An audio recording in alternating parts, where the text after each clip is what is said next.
It being 7 PM, may I have a motion to accept the agenda? So moved. Second. Second by Mr. Harris, all in favor? Aye. Aye. Okay, we'll call a meeting to order. Are there any walk-ins?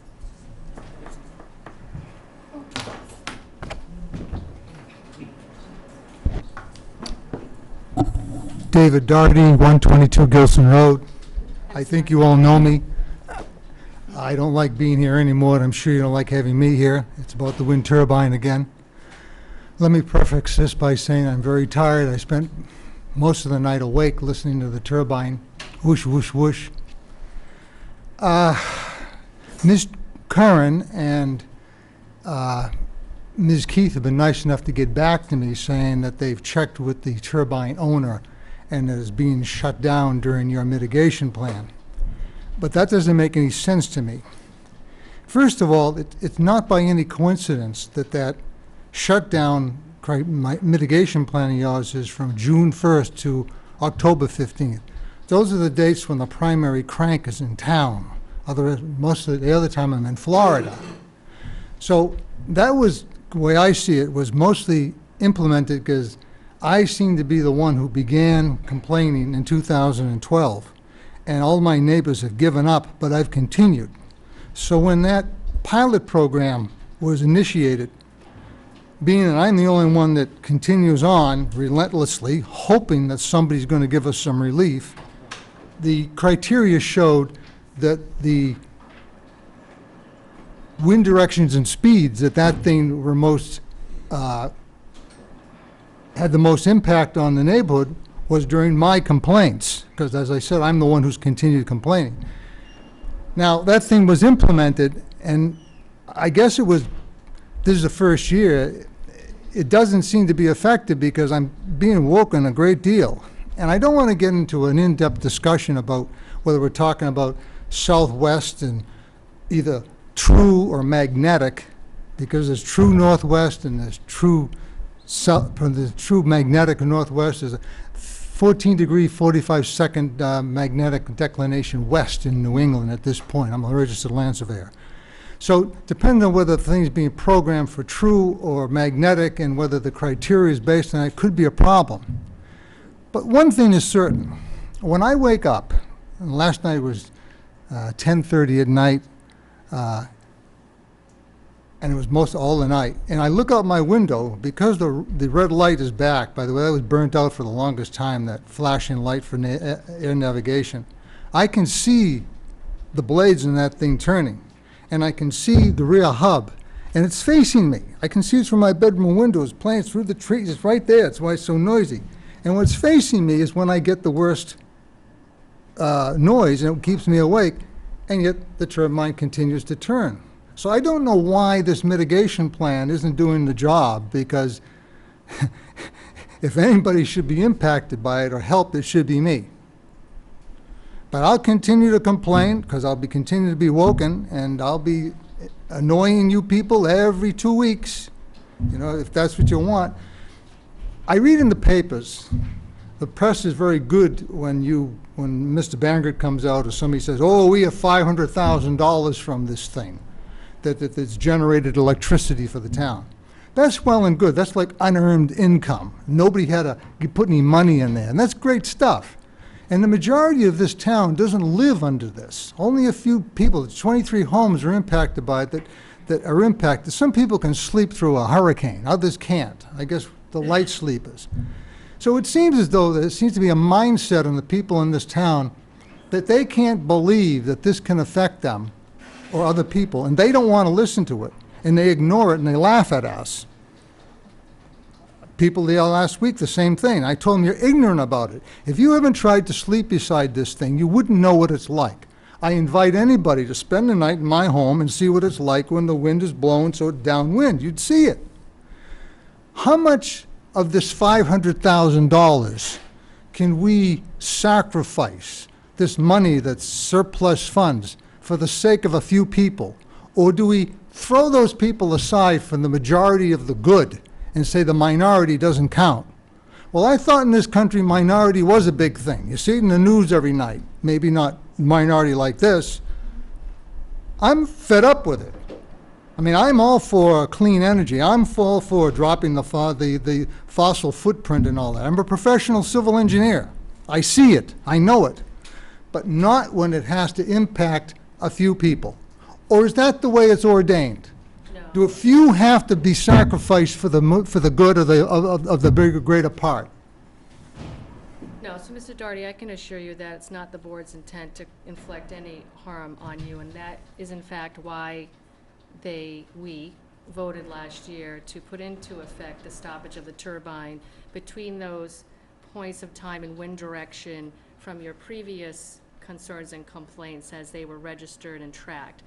So what I'm hearing, we know that it's being turned off because we have, as you know, consulted with Scituate Wind to find out, is it in fact turning off when it is at those parameters, which is southwest, and it is. So I think what we need to do is collect more data from this summer, unfortunately, if it is impacting you from a different direction, and have that analysis done and bring it back before the board to see if the board's willing to look at it again. Well, I would love to see those figures, because I figure that Mr. Dean is getting that from his SCADA data, which comes out of the little wind direction. Yeah, I don't know the answer to that, whether... But is that magnetic and that true? And like, I'd like to see these things myself to see how it's being evaluated, because I don't trust it anymore. Because I'm the rat in the petri dish. I'm the guy who's living in it, and I can see it and I can feel it. So, I commit to you that we'll do that, but again, it's going to be a collection of data again. And if you can just let us know, it's helping to pinpoint the different directions where unfortunately you're experiencing this. But it's not our intention to inflict any harm on anybody. I'm 71 years old and I'm retired. I've lived in this town for 40 years come September 17th, or sometime around that date. I've paid my taxes gladly. I never had any children in the school systems. I've always been very fortunate because of my career to be able to have a property of some substance, so I pay a lot of taxes. I've never asked for anything. All I want is a good night's sleep without this thing intruding upon my home. That's all I ask for. I don't come here because I enjoy being obstreperous and shouting and getting upset. I just want to be quiet. I want to sleep. I want to enjoy the rest of my life. I don't like doing this. I don't enjoy it. I don't like being offensive. I don't like being aggressive. I've never been that way. Nope, I understand. So thank you for bringing it to our attention again, and we'll collect the data and hopefully get it on a future agenda to look at it again. As again, there are going to be people watching this all over town. Right. And I say to them, you probably laugh at me and saying I'm a nut, like the guys who put tinfoil all over them. But unless you have actually experienced it, you will never know. And if you get upset with me, it's out of ignorance, because you have to experience it to feel it. I'm not a crank, I'm not a nut. I'm a professional man, a professional career, now retired. There are people that get seasick on boats and the next guy next to them doesn't get seasick. Right. I don't get seasick, but I'm just bringing that as an example. And this thing affects people in that way. Look at Falmouth. You can see the court ordered them to shut two of them down. I'm not asking that, just because I'm being selfish. I wish my neighbors could win. Fairhaven, Kingston. I mean, it's everywhere. They're being put too close to people, and nobody cares about those people that are being impacted. I won't get into the economics of it, because I can preach on that about hours, about fossil fuels and clean energy and whatnot. I just want to sleep. I understand. Thank you very much for your time. I'll see you in 2 weeks. It'll take a little bit. We need to gather more data, so I don't want you to forget. I won't forget. You're more than welcome I'll to come again back. remind you. You're more than welcome to come back, Mr. Thank you Doherty. very much. Maybe I'll run for the board. You got 2 vacancies. Only one, rather. Are there any other walk-ins this evening? Okay, there being none, report to the town administrator, Trish. Thank you, Maura. So first order under my report is, as I reported at the last meeting, we have some new staff members, so I thought it would be good for them to come a little bit for a little meet and greet so you could see them and they could meet you. Seth Pfeiffer, our new cable studio person, is not here, and that is entirely my fault because I forgot to tell him. But It's okay. I remembered to tell Brad and Amy, so Brad and Amy, why don't you come up and have a seat? And Amy Walke is our new Conservation and Natural Resources Officer. And Amy. Brad Washburn started yesterday as your new Director of Planning and Development. So Amy comes to us from the town of Hanover previously, and Brad was with Coastal Zone Management. And I want to officially welcome you on camera and with our residents, and you can feel free to chat. Sounds great. Well, welcome, both of you. I know I've met Amy. Brad, haven't had an opportunity to meet you. So welcome to Scituate. I can't tell you how happy we are to have two really qualified folks sitting in front of us for both of their respective positions. You know, maybe for the audience and for us, you could just take 2 minutes and give us a little brief overview so folks know how qualified you are. Amy, maybe we'll just start with you and then. Sure. Yeah, so I spent the last 5 years working for the town of Hanover as the conservation agent there. I also was on the Conservation Commission as a commissioner for 6 years prior to being the agent. And professionally, I spent most of my career, so over 20 years, as an environmental professional, project manager doing environmental remediation, so doing environmental cleanup work. And I'm a local South Shore native. Go ahead, Amy. Sorry. Well, Amy, you're Yeah. following good, shall we say, reputation for Pat Galvin. Of course, I think you probably replaced Pat Galvin when he came to Scituate from Hanover. So you certainly know that you've got a good somebody who you can always fall back on. It's a great town to work with the conservation. It's different, I'm sure Pat would tell you, than Hanover because we have all the coastal areas. But with your background, I'm excited for you to be here. It's like I can't speak volumes of this town, and I just want to say that the board supports you. It's Thank you. it's a That great means a endeavor. lot. You've got a great commission and great commission members. So looking forward to having you part of the team. Thanks, John. Yeah, the Conservation Commission here in Scituate is fantastic. Yes. They are very passionate about the cause and permitting, good projects, seeing them through, trying to pick up on violations that may have been going on for, some time now and so forth. And they're good, when there's enforcement, and then there's also trying to work through situations that sometimes people don't know. There have been occasions in the past that people tried to take advantage of the situation, and of course that's the role of the commissioner and also the commission to ensure that people are dealt fairly. And that's why I say the commission it's well represented. There are a lot of good people who care about the town, but also who love, helping their town, making it better, but also the coastal issues are unique. And so you got a good board, and I'm anxious and I'm happy for you. Thanks. You do. Do you have anything for Amy? Just thank you. Good luck. Hanover's not going to be very happy with this. This is now 2 we've taken from them. But, I think, I was born and raised in this town, so I think you're going to enjoy working here. I just wish you the best of luck. Thank you.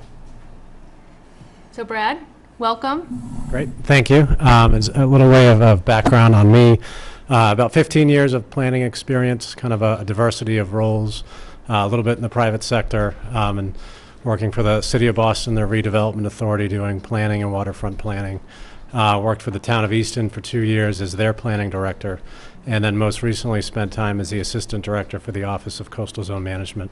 So I'm really excited for the opportunity. I think this just ties together my experience nicely with the planning background, and then certainly, as you mentioned, the coastal issues, which will be numerous. So again, I really appreciative of the opportunity and look forward to hitting the ground running and working with a great crew. So. You do. Well, we're thrilled to have you and have the position filled, because it's a new position that the voters had the faith and approved at town meeting, because we have a lot going on in Scituate, and we need someone with your expertise to bring it all in and have a nice, concerted plan and something cohesive that takes into account a nice long-term plan so we can do our town right. You'll do a great job. Great. Thank you.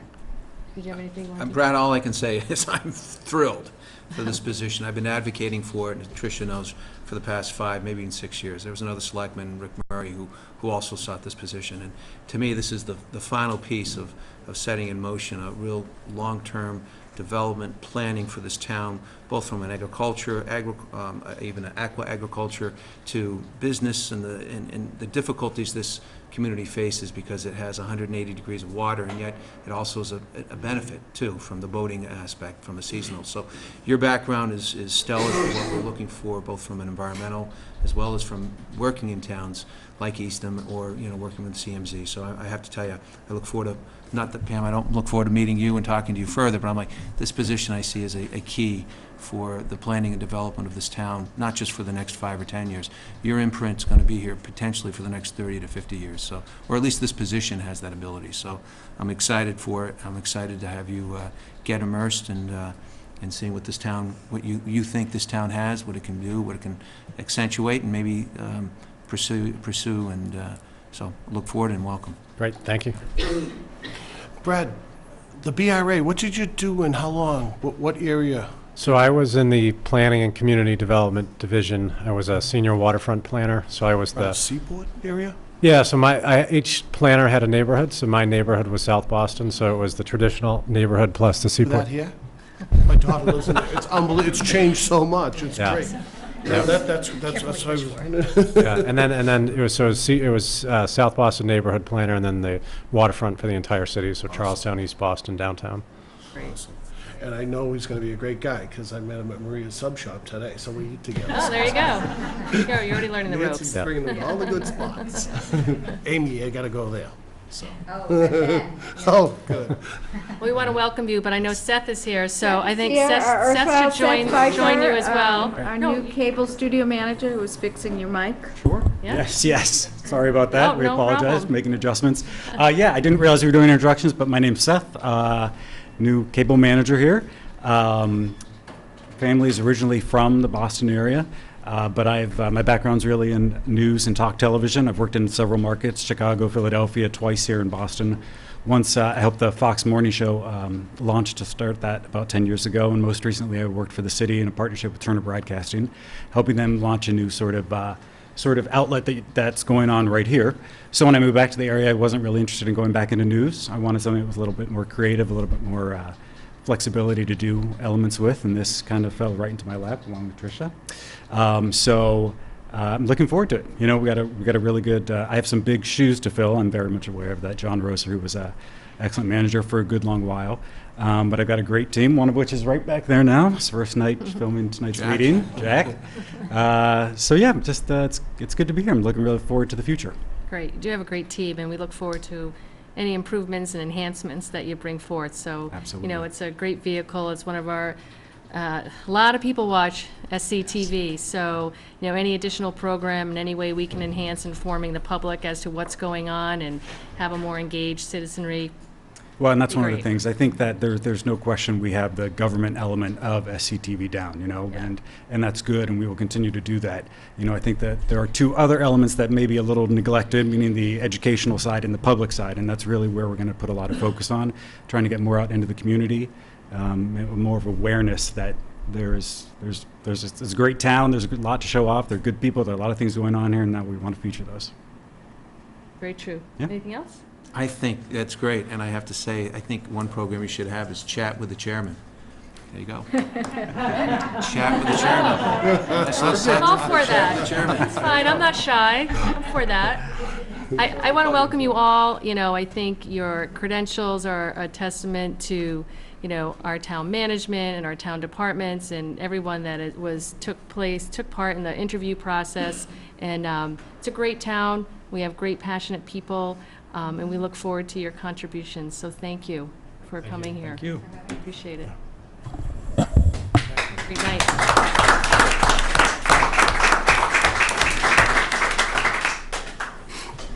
The next thing, Maura, I have is a grant award, and I see Nancy Durfee over there. I know it seems probably redundant that we've gotten another grant, and I think I don't want us to take for granted that the grants that the town receives not only for coastal infrastructure, but for all towns and departments, our hoarding grants, our emergency grants, our planning grants. They're highly competitive. And that's reviewed based on best practices, strategic planning, and the completeness and the comprehensiveness of the grant itself. So I don't really want us to forget that we go in the pot with many other communities in competition for very limited funds. And this is yet another grant that we've gotten from CZM that Nancy can tell you about, and what we're doing also related to it. So. Hi, Nancy. Hi, how are you doing? Thank you for having me here tonight. Yeah, I'm very excited to say that we have another grant opportunity. I was told, so there's 78 coastal communities that are available for the grant, 35 communities applied, and we were number 2 out of 35. So we were right up there. I'd like to say we were number 1, but close enough. I'll take number 2, especially when the awards that were awarded were all very good projects, and I'm happy to say that we were one of them.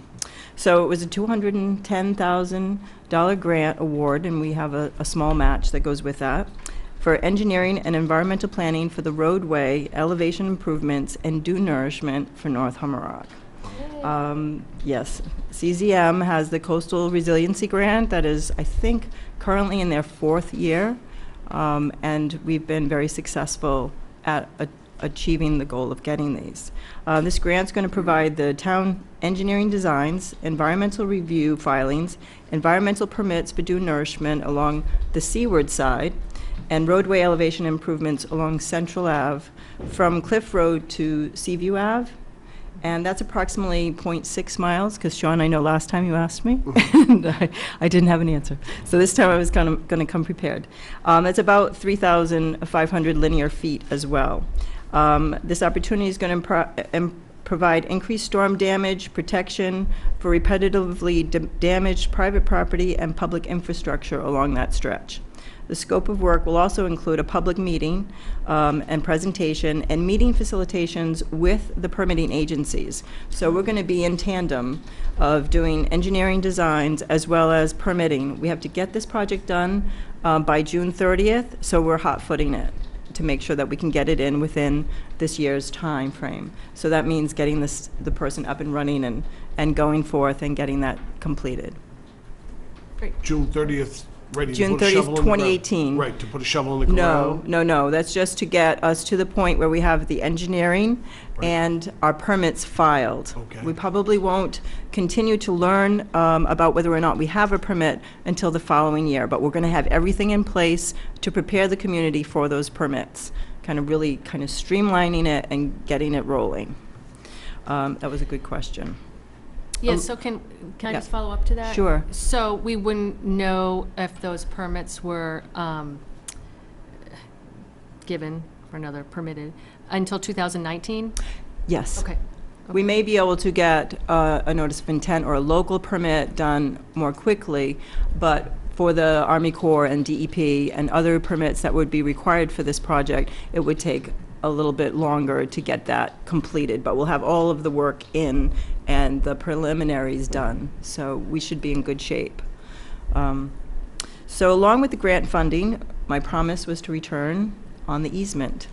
So I provided the original seawall easement design for the Oceanside Drive seawall reconstruction project, a modified dune beach nourishment project easement, and the revised easement. So do we want to do that? We have it on the agenda for 8 o'clock to discuss and vote, so I think we Okay, should wait. do you want to just- wait? Okay, Yeah. I didn't know that was 8, I'm sorry. Yeah, is that? I thought it was We'll all go th- together. No, Oh, just okay, if Is you that could okay with chat you? a little I bit. didn't even, I'm sorry, I thought it was all one, so I can come back. You know how we are. Yeah, it's okay. Nance, just Yes. chat a little bit about the informational meeting we have Yeah. planned. Right, so that was part of that. So Yeah. on August 30th, we plan to go back to the South Hummerock Beach Association meeting and talk to the residents about the easement.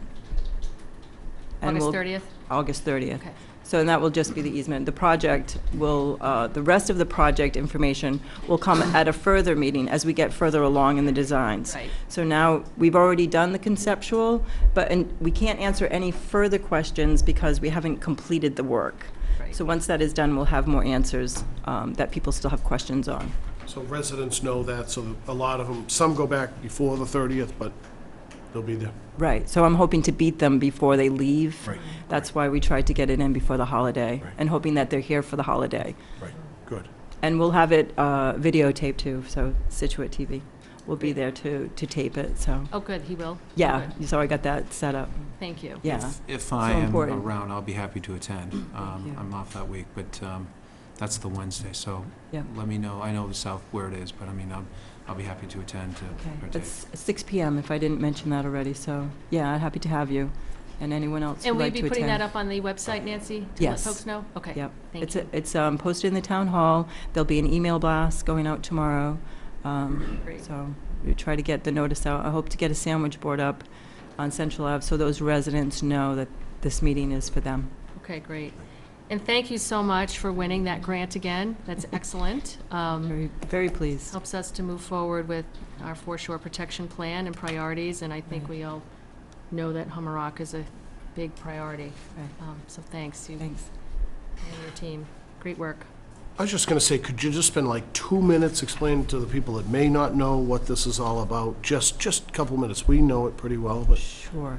So the issue with North Hummerock is that it's a very low-lying road and beach area. Central It's eroded to the point now where it's the most vulnerable section of Scituate.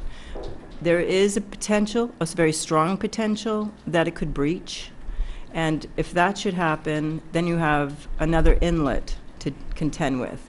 And it's not going to be easy to put it back together, should that happen. So the interest of taking this project to them with a conceptual design first was because it's such, the roadway elevation is a difficult project to understand. If you live there, are you elevating above my home? Is the water going to be diverted to my basement? What's that situation going to be like?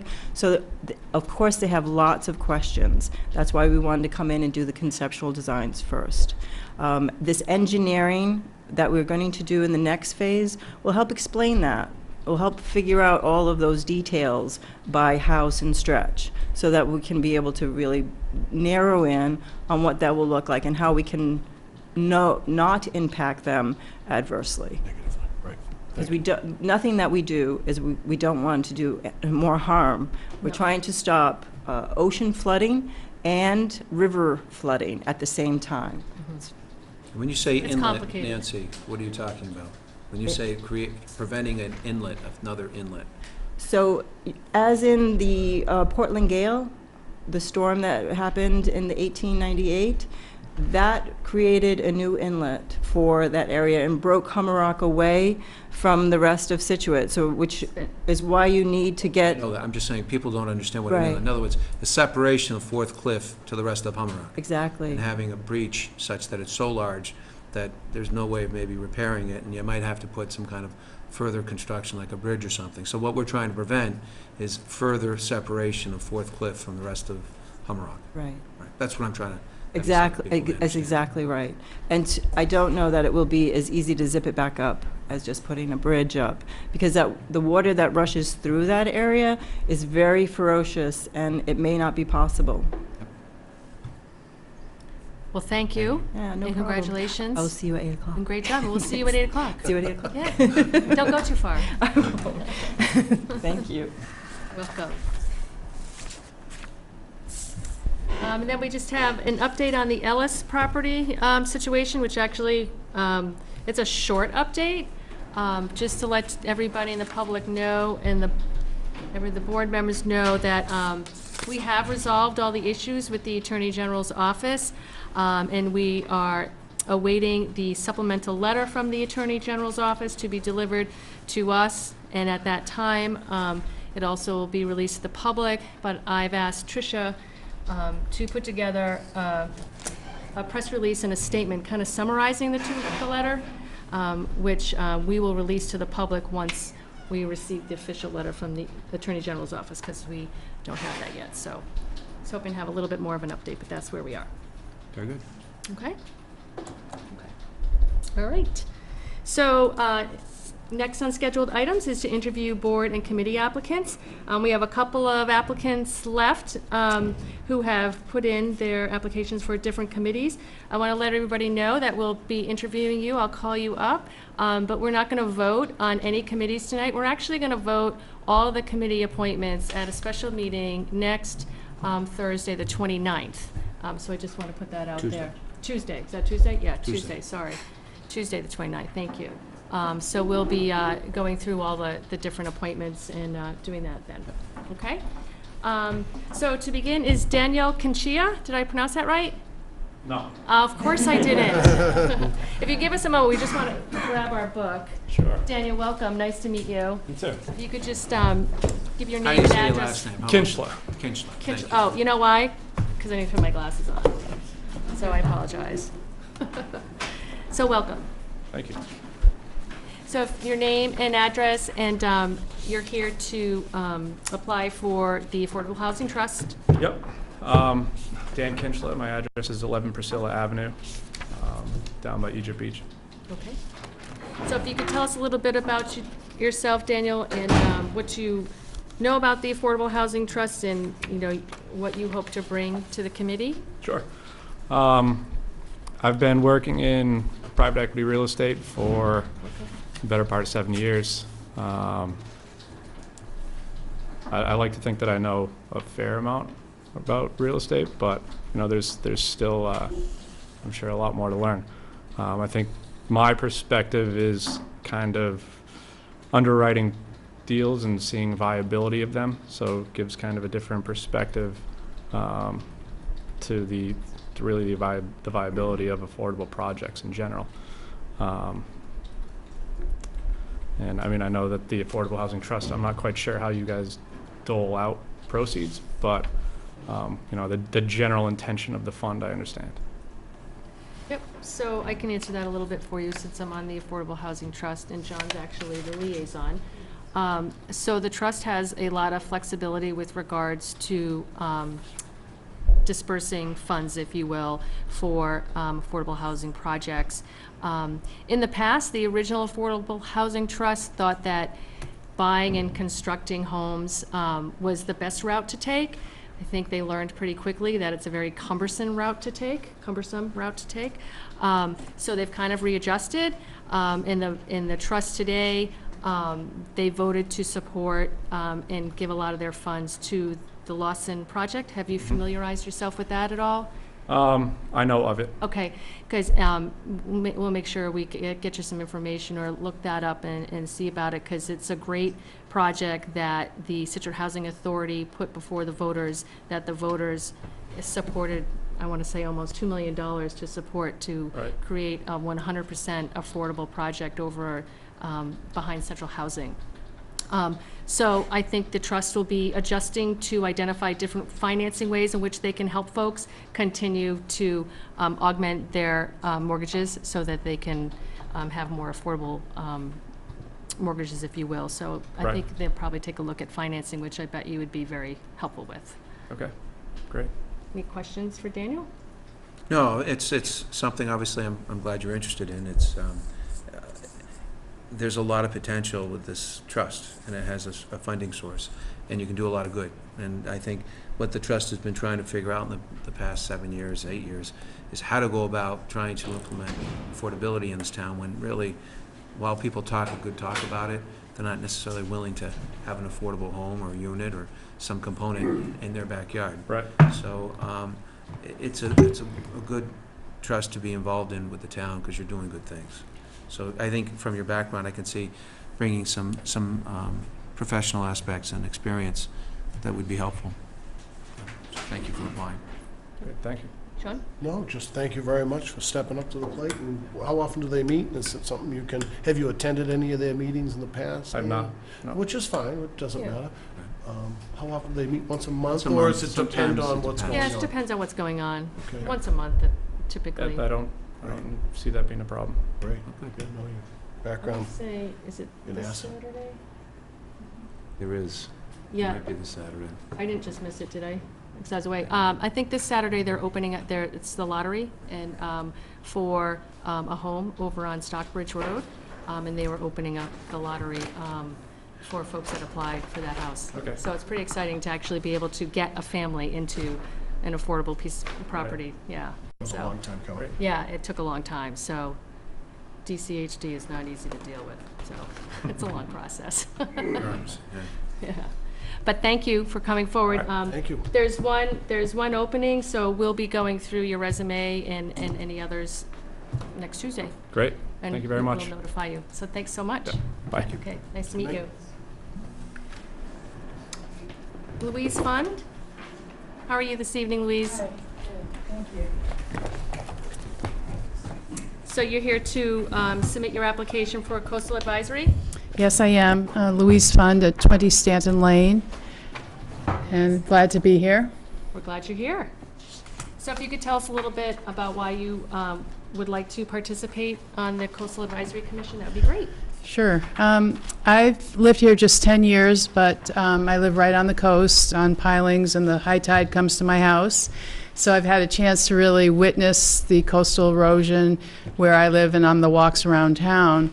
And I just find I'm very pleased with the town and all the proactive steps that have been taken to do the coastal studies. And I've been to all those meetings where they talk about what they've found. And in my business experience, I did a lot of project management committee work, and I think I have great decision-making skills and listening skills, and just I like analyzing data. And I think there's a lot of data out there, and cost benefit, you know, what should we do, what's the value of it. And I've also spent a lot of time in Nantucket and witnessed what they're doing with the Bluff and Sconset. And it's amazing. It's very successful. Of course, it's expensive. It's these huge geotubes, and they just pile them on. And the houses have actually been lost from the Bluff. And of course, it's mostly private money, but they also have gotten grants. But it's very promising, and they have a wonderful website. And I've worked with Nancy and Patrick a lot over the years, just on coastal issues and conservation issues. So I sent them all the information. She, of course, was already aware of it. But I just find it very interesting. When I moved in, my back stairs touched the ground, and now they're like 4 feet off the ground. And so I see daily what goes on, and I just think it's great that the town is interested in studying this and doing something about it. Where on the coast do you live, Louise? I live on Man Hill Beach, which is right to the left of Egypt Beach, Okay. on Stanton Lane, I yeah. don't understand why your steps are no longer on the ground. Yes, I think one of the studies recommended managed retreat for my area in terms of the different options. So I'm not expecting anything particularly for myself, but I just find it's a very interesting, situation to be in with so much coastline, and what's the best bang for our buck, so to speak, and what can we do? Absolutely. Questions? No, I think you've hit the nail on the head. The bottom line is, there's no simple solution to this. Right. And there's a long-term solution, and frankly, a lot of it's dictated by Mother Nature, and what the Right. seas and the coasts are going to do. They're going to shift. And in some areas, you're absolutely right. It may be beach nourishment, maybe it's further increasing the seawall, maybe it's other types of obstructions, or rebuilding, or creating some bullocks, or supports to keep the land together.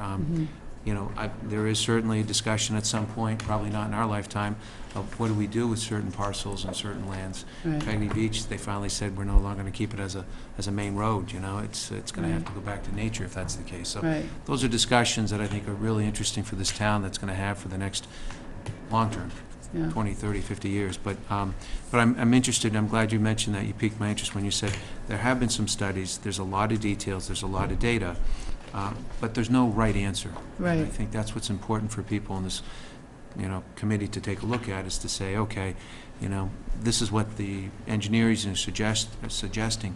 Maybe, maybe not. And so that's what the Coastal Advisory needs to have. It has to be objective, has to be open-minded to it. So I liked hearing that when you're mentioning it. Thank you, thank you. And I've also noticed, I've had an eyewitness to what they did at the Musquashcut Pond, and I think you walk that way sometimes too. Once in a while, I grew up. You know, there. they put a lot of money into building up that berm, and I see all those rocks into the pond. So it's something that, you know, is potentially going to reach up the hill at some point. Yeah. So it's good to, it sort of gets my interest in studying what's going on when I see it every You day. see it daily. Yeah.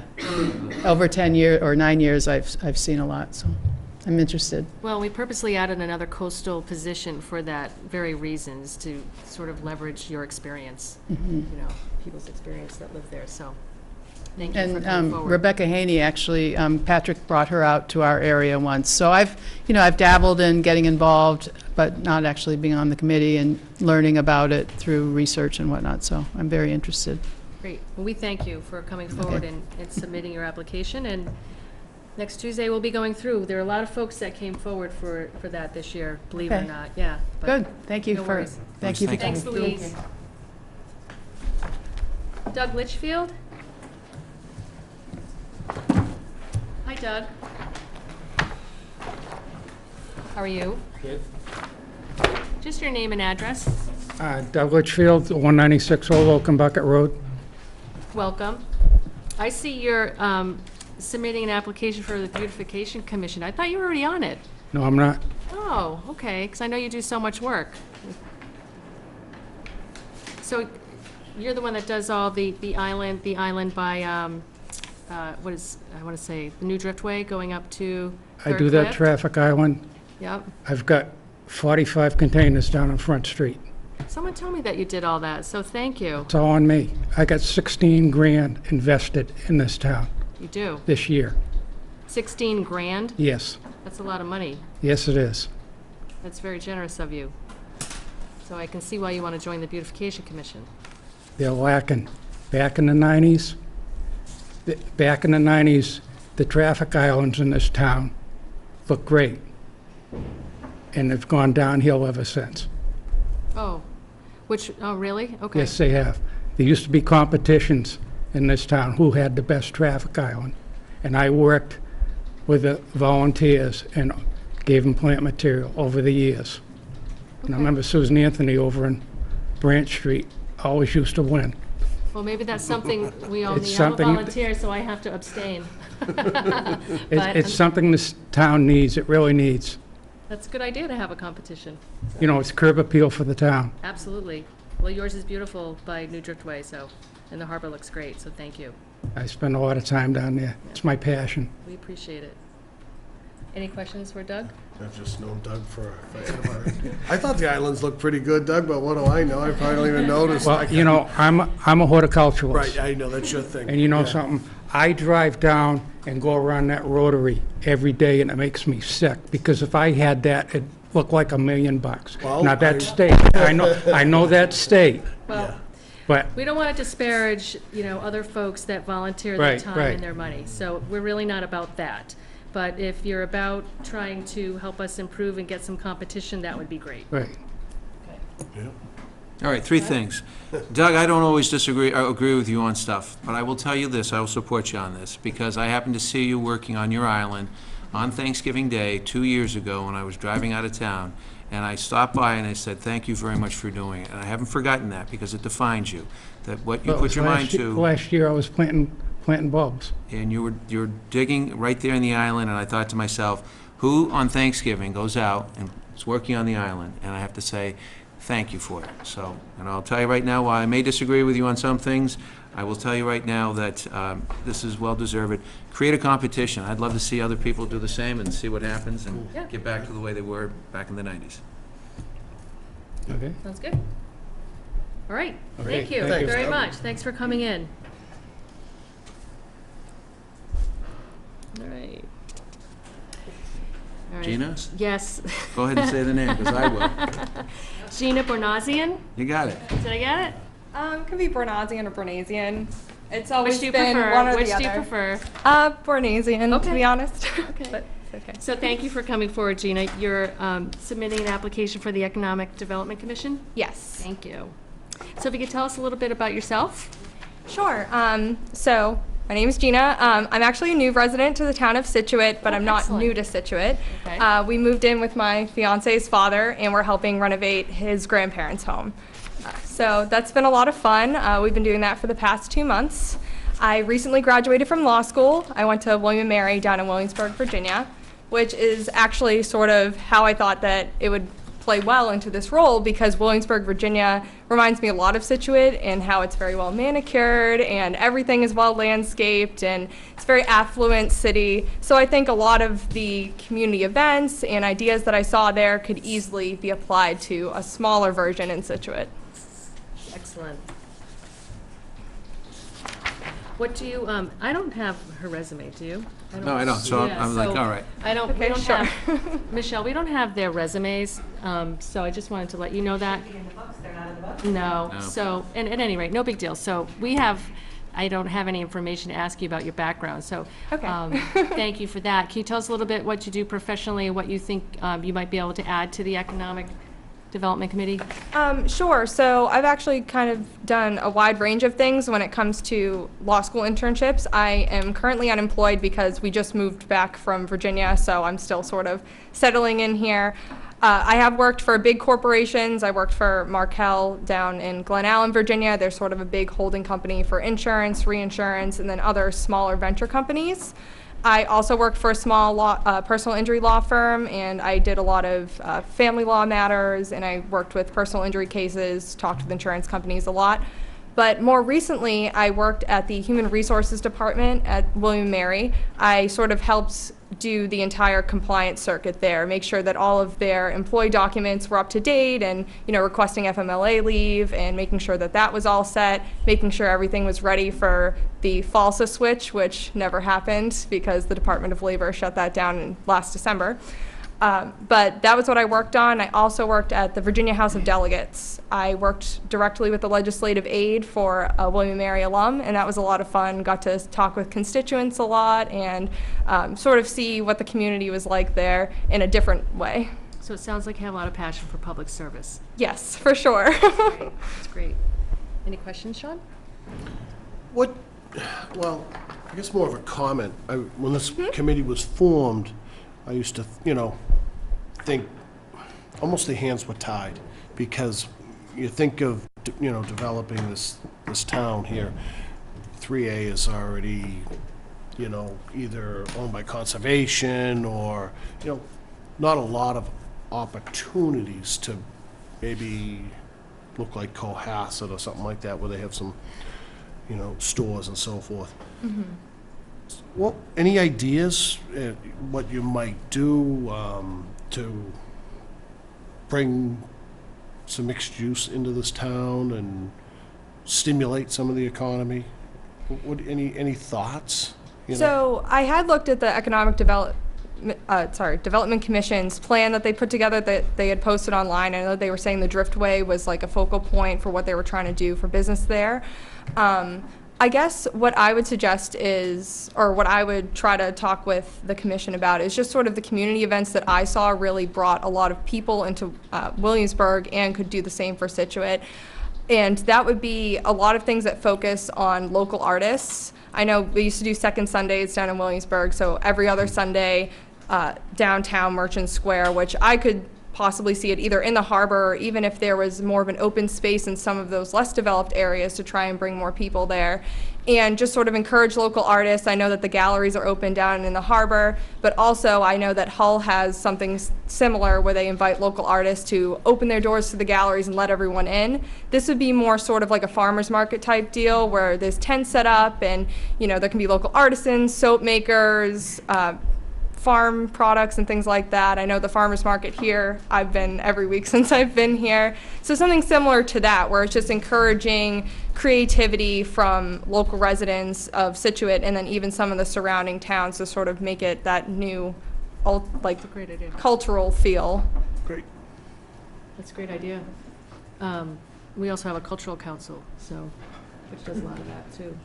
No, you answered the question. I was going to say, what did you see down in Williamsburg that you thought could be utilized or applied to some degree here in the town? And that's kind of what I'm looking at, because The EDC is a very intriguing commission because it has all this ideas of trying to promote growth through economic and development, and tourism is one of them, you know, and obviously various festivals, I mean, it draws people in, like we did with Heritage Days, and so it's interesting, so. Thank you. Anything Yes, else? of course. No. Well, thank you. Yes, thank you Love for your your energy time. and thank you. Thank you. Welcome to Scituate. Yes, thank you. Someone will be in touch with you after next Tuesday after we go through everything. You also noted on yours that you were, Yeah. maybe another option was bylaw review, and I only asked that because unfortunately, we don't have enough people on it to be able to have it in place, but But that's with just, your legal background, yeah. with the legal back, it'd be interesting too. It But is. that being said, and your primary is the Cultural Council, or Economic Development, and so, I guess Cultural Council though too. Second, It's yeah. your second. I had noted that, but I don't think there's an open position, or I'm not sure. I don't know. I'd have to look. All right, We'll look at that. we'll yeah. double check it. for Of you. course. How many openings are on the Economic, Lorraine's not 3. here? 3, I Three, believe. Okay. yep. 3, So, all which right. is great. Mhm. Great. All right. Thanks, Thanks Gina. again. Yes, thank Thank you you for the very much. Thanks for welcome. coming in tonight. Sue DePisa?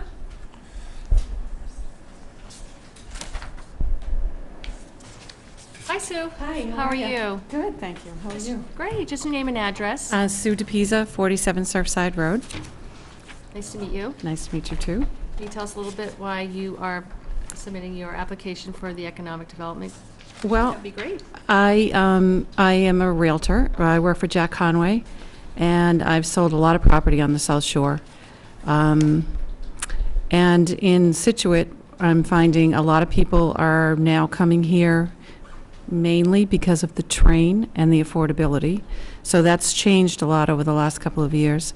And now, you know, young couples in particular want to see what's going on in town, what the tax base is, where are the restaurants, where are the things happening. So I feel like I can add that opinion to the board. And I've been watching it for a while, been to a couple of meetings, and I know Ian chatted a little bit today and tonight. Great. So, yeah. Well, I think your perspective of knowing what people are looking for and Yeah. what attracts them to our town is really important. Yeah. Definitely. Yeah. I also, lived, I've been in Scituate most of my life. I lived in Cohasset for a while. I lived in Hingham for a while. And I've seen, when we moved to Hingham, the train just came, and the square was really quite a mess. Lots of things, lots of stores closed, things like that. So I watched that revitalization, and it was mostly due to restaurants coming in and, you know, wider sidewalks and lots of good things like that. So I don't want Scituate to be Hingham, but I do think that they had a lot of great ideas and used a lot of the train mitigation money to do things like that, and still did not lose their business to Derby Street shops. So I think the little areas in Scituate could be developed to be tremendously charming and not lose that small-town flavor that we have. Which area do you think is more of a priority? The Driftway area or North Scituate, Harbor? Well, I live in North Scituate, so, I mean, I'm thinking train. I love what has happened down the harbor. I think that has taken a number of years, and it looks great, and it's vibrant. I've read about what's happening down in the Greenbush area, but I think the North Scituate area is prime for something, some growth and attention. I agree. I think islands need to be done, and, you know, flowers need to be planted, and trees and things like that. So, and a couple of decent restaurants will start to draw. But I know it's a lot. It takes time to plan these things. So, I was just looking, I don't think we have a realtor on the committee. I don't think, if you've seen, I don't. the oh, you names don't- definitely need a realtor. Well, I know you do bring something, I really hadn't thought of that before. And I was gonna ask you, not to put you on the spot, but Yeah. North Scituate, I mean, you know, let's say North Scituate got sewered. Yes. What would you see? Are there restaurants coming in? What would it take to to make that more, like the harbor feel, or, Generally speaking, I think when you do get a few decent restaurants, you'll. Jamie's, we're not knocking Jamie's. We're It's not been knocking there- Jamie's, no. Lots of people are very happy with Jamie's, but I think there's another crowd That's right. that I'm seeing purchasing homes that can afford Scituate. They cannot, they're just moving, it's spreading a bit. Right. So, and also in North Scituate, you have a Cohasset draw. So there's lots of possibilities there. And now I see the playground going up, which is great. So I think there's a ton of potential. Good. Great. No, that's, I agree with you. Good. Great. It was your sister that applied for Coastal Coalition, wasn't it? Or sister? Oh, I don't know. Well, that's funny that you say that, because I was saying to myself, why is she coming back? I don't want to make her come It's back not her. again. Yeah, so there's another DePisa, There's lots of us. yes, that applied for the Right, coastal right. advisory Carolyn, commission. probably. Yeah. That's it. Yeah, Yeah. yeah. Okay. So, Store. I Yeah. thought the same thing. I thought, oh, why are we making this poor woman come again? She could just tell us that she wants to go on another commission. So thank you. Your welcome. perspective sounds great, and Okay. one that's probably much needed. Great. So, Thanks. you. thank you so much for coming in, Sue. Paul Barkowitz? Tonight is the night of difficult last names. I'm just kidding. Nice to meet you, Paul. You Did I did do beautifully okay? pronouncing it, thank you. go. I'm Paul Barkowitz, I live at 18 Damon Lane. Nice to meet you. So as you've heard, we don't have resumes in front of us, so if you wouldn't mind just sharing with us a little bit of your background and the expertise and sort of your goal and desire for joining this commission. Yes, so I'm at the other end of the spectrum from our young lawyer who's also applying it, and I think we both add value to the commission. I've been just retired as a lawyer for over 40 years in California, Sacramento, California, where I've represented cities and counties and local government on planning and numerous other local government resource issues. So I've retired and moved to Scituate last year, and but my connections to Scituate go back about 35 years. I met my wife here. We got married here. We've come back here year after year ever since then. Our kids, 2 daughters, have spent part of their lives, every year of their lives here. In fact, they both moved along with a son-in-law from Sacramento to the Scituate area along with us. So I love Scituate, no place I'd rather be, and it's really been exciting for us over the years to see the changes in Scituate. And just from the work I do, I know that these positive changes don't just happen by accident. They happen through planning and perseverance and sticking with the plan and implementing it and balancing all the priorities that go with that. And that's something that I'd like to see. I always told myself that when I had the opportunity, I'd volunteer in local government, and I think this is economic development is an area that I could add some value and some perspective. I've also reviewed your economic development study from 2014. As I said, I've worked on a lot of plans, and I think it's really good. I like the community involvement. I like how it's presented. I like how it's broken up to different areas in the community. And I think there's one thing to do a plan and another to implement it. It's really hard. There's budget constraints, there's priorities, and there's challenges. But I believe in small successes. I believe that success breeds success. And so I like to focus on what's achievable, what can be done. You're looking longer term for other things, but things you can do in the short term I think is really important. And I hope that would be a focus going forward. Absolutely. It's really nice to hear you say that you were away and you moved back and you're very pleased with the direction in which Scituate is going. Absolutely. So that's very nice to hear. Thank you for saying that.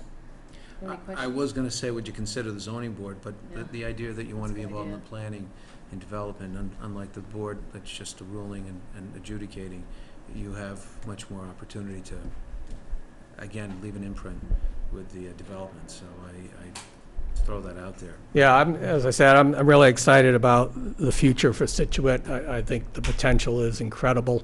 I think, like you've been talking about, having so much of ocean on your boundary is a challenge, but it's also an opportunity, and I see that in your discussion today, as seizing that opportunity. What are some of the low-hanging fruit? What are the things you might think could be accomplished short-term? Having been on the West Coast. Sure. And, Well, I think, the branding, see Scituate. I mean, it's short, it's sharp, it's descriptive. And so I think, you build on that, with compelling signage. And some of the events that bring people to town, but also add to your identity, that add to the recognition that people have. They'll read about it, they'll hear about it. Expanding the farmers market, the involving the art community, the Heritage Days, all those sorts of things. I'll give you an example of something my wife and I were talking about that I think started in Portland, Oregon, is a farm to fork dinner.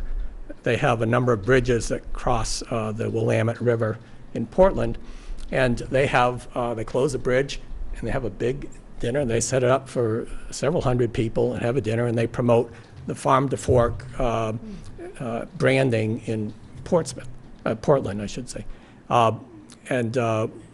So in Sacramento, they did something similar. In fact, one of my daughters is a chef, and she was involved in organizing it. And so it became a big event. It's gotten bigger every year. And so, I mean, there's opportunities certainly in the harbor and maybe other parts, but, there's something like that. And maybe it's farm to fork, but it's also, the ocean, Right. shellfish, or, you're probably more clever than I would be to come up with a good name. But that's something that started pretty modestly in Sacramento, and there's an entire festival that's built around it. And it's, again, their brand is farm to fork, and it's a way to enhance that brand. So things like that, I think, again, there's a lot of really good recommendations in this economic development study. And I don't think you have to, again, just my looking at it, I don't think you need another study. I think you need to look at these priorities and again, the budget constraints and other things, and get the kind of excitement that young people bring to the process as well. I agree. You're looking at me, Yeah, Paul, you're singing my praises, or I'll sing your praises. You're singing exactly the tune that I've been interested in hearing. That's exactly the approach. We wish we could do a lot more, but with the limited resources, it's trying to build block by block and make it happen. Any questions? No. Thank you very So much. Paul, thank you. Thank you. You sound like you'd be a terrific asset. Great, appreciate We that. appreciate it. Thank you. Thank you. Rebecca Brooke? I see, I got an easy name. I go by Becky Brooke. I'm at 50 Barker Road. I'll make sure I do that. Becky, thanks for coming in. If you could just tell us a little bit about your background and the skill set that you think you can add to the Economic Commission. So I'm gonna just say right now, I'm interested in economic development. I would also throw my hat in, although it's over, I don't know it, but I'm passionate about it, would be Conservation Commission, beautification. And I also have a little bit of a legal background, so if you need bodies on bylaw review, I would do that. Great.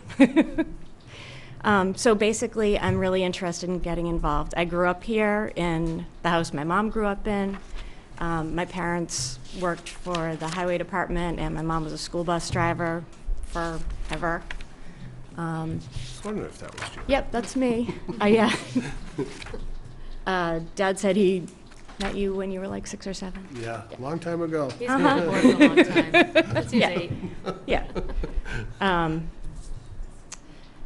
So, like I said, my mom grew up here. I grew up in the house, so, and I left after high school, like a lot of us do, and I just came back a year ago, and I love this town. It's home, and I understand that it's changing, and that's good, but I feel like my connection to the way Scituate was, back in the day is important. I think change is good, but also, I don't want to be one of the people that's priced out because I'm at risk. So it would be great to see, so I care about the town.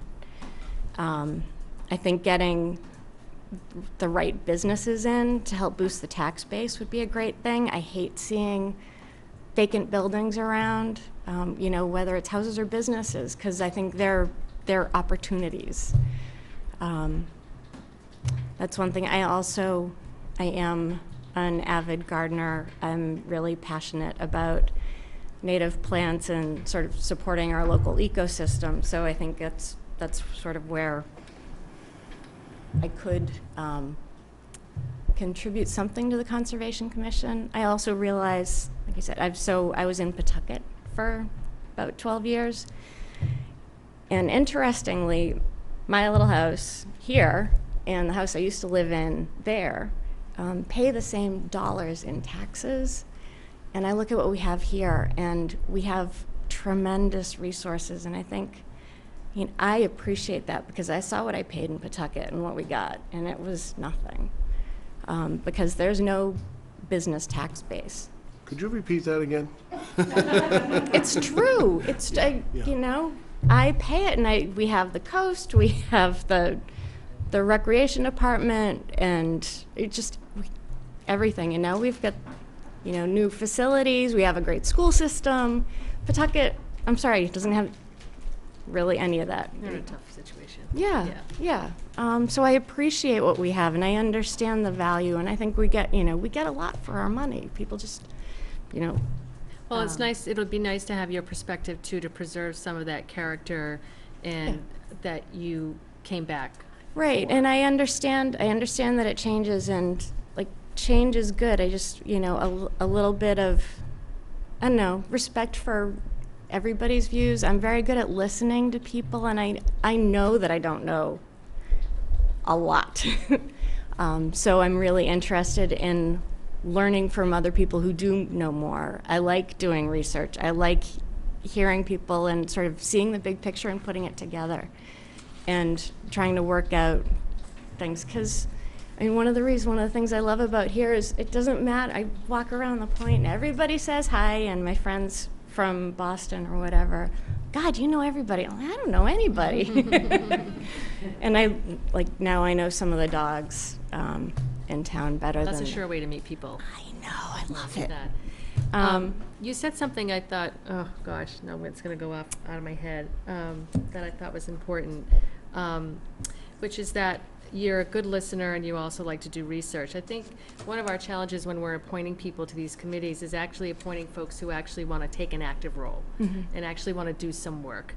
So a lot of folks, anybody can meet every Tuesday of the month and sit there around a table and talk about all the problems in the world, but at the end of the day, we really do need folks who are going to act, and it's a lot of time on your own time. So one of the reasons I'm here is because I need something to do, and also something to do. Right. But also, on Facebook, you see people complain, and sometimes I chime into the conversations, but I want to see something happen from all of that input. Because, people have important opinions and they matter, but then what do you do with it? Right. Well, thank you for that comment. Yeah. One of the other things, just bylaw review, I was a legal secretary for 7 years, if that's of value. So, Perfect. yeah, I care, and I don't know, it would be So fun. EDC first, conservation second, and beautification also of interest? Beautification, if there is a bylaw thing, then I would do that, because I think Okay. I could chip in. I'm an awesome redliner. I can read and learn and all that stuff. Perfect. Yeah. Sean, any questions? I was just going to say, of all the different committees and commissions, they meet different times, but are you pretty flexible, Becky? Yeah. All right, good. So. Yep, I'm home now. All right, good. All right. John? No, I'm your neighbor, Becky. I know that. We met at Oro, actually. I'm trying to figure out, your talents, because I'm like, you not deserve, you should be on. That's the type of attitude people who are interested and involved in town, they need to be involved, and we'll figure it out. Thanks very much. I appreciate it. Thanks for coming in Thank tonight. you. Nice to meet you, Becky. And Jennifer Tolton for ETC. Highly coveted committee tonight. Hi, Jennifer. Hi, how are you? Great, how are you? Good. If you wouldn't mind, just your name and address for the record, and then as you've heard, we don't have the resume in front of us, so if you can tell us a little bit about yourself. Sure. I'm Jennifer Tolton. I live at 20 Evangeline Drive. I just want to say, everyone I've heard tonight would be a fantastic addition to your board. So I think you're going to make it the best choice you can. So we've lived in Scituate for almost 3 years, and over the past 20 years, we've lived in many places. So I've seen the goods and the bads of many places, and we've chosen to make Scituate our forever home. So we're here now with our kids, and this is our forever home, and this is where we've been. And I've always been very actively involved in all the communities I've lived in, and I've kind of been like waiting for my sweet spot here, and this is it. Like, this is really what I have a passion for. This is kind of what I've been waiting for. I think Scituate has so much untapped potential.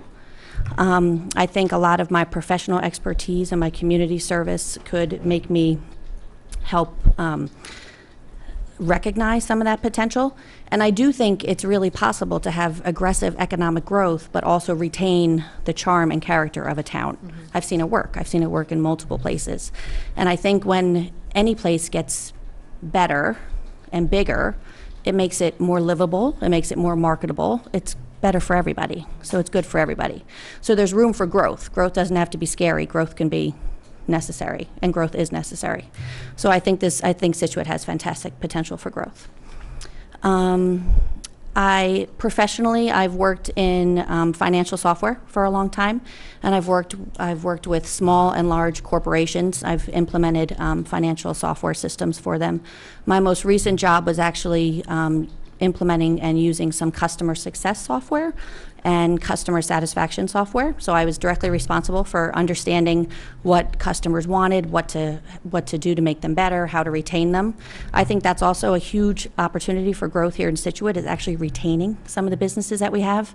So whereas growing new businesses and attracting new businesses is super important, sometimes we have a hard time retaining what we have, right? And sometimes we get some great things, sometimes we don't, sometimes we need to keep what we have. So I think retaining opportunity is very, very important for this town, which I think should also be focused on. I love the idea of festivals. I'm a huge fan of a good festival, and I think anytime you can bring somebody to a town as awesome as ours, it's great. It's great exposure, and they want to come back again and again and again. I recently attended the Heritage Days, and it was fantastic. So we obviously have shown that we have the ability to manage a festival and do a festival. I mean, we have the carnival, we have Heritage Days. There's no reason why we can't have a fall festival. There's no reason why we can't have a Christmas festival with a boat parade of lights in the harbor. I mean, sometimes the charm of a seaside town comes after the summer, right? Like when people want a little glimpse of the sea.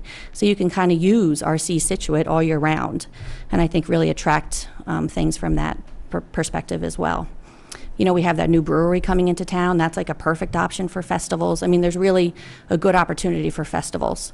Downtown, I noticed that we always seem to have empty storefronts.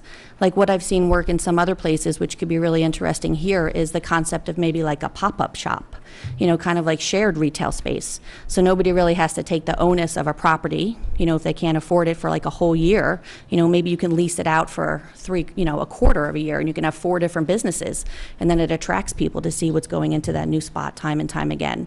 So sometimes these pop-up shops work really well. I think Greenbush is a fantastic opportunity for development. I think combining commerce with residencies is fantastic. I mean, in Greenbush is remarkably commutable. So I always drove to Hingham for the boat. Like, I love the boat. And then one day I had to take the train. I switched to the train. I'm like, this is crazy. The train's fantastic. Like, so people say Situate's not commutable, but it really, really is. It really is. And you're the first one on, you're the last one's off. You always get a seat. You always get a parking spot. You know, you're at the train. You get a solid hour of work in between Boston, so you don't lose any billable time. So it's remarkably commutable. And I think building something around that train station there and combining businesses with homes would be a fantastic use. I mean, even the Driftway area, you know, we're even talking about doing the new senior center, you know, putting in some accessible shops in connection with the senior center, you know, that appeals to that population as well, can be a fantastic idea. So there's, I mean, I know 3A is not always an option. I don't always believe it's not an option, but maybe it's not always an option. But there are other options. North Scituate has a ton of potential. So I think I see the potential here, and I would love to contribute to seeing it succeed. Sounds like you've thought about it quite a bit. I have. Yeah. I have, yeah. I didn't even really know a committee like this existed, to tell you the truth. So when I saw it, I was very excited. Great.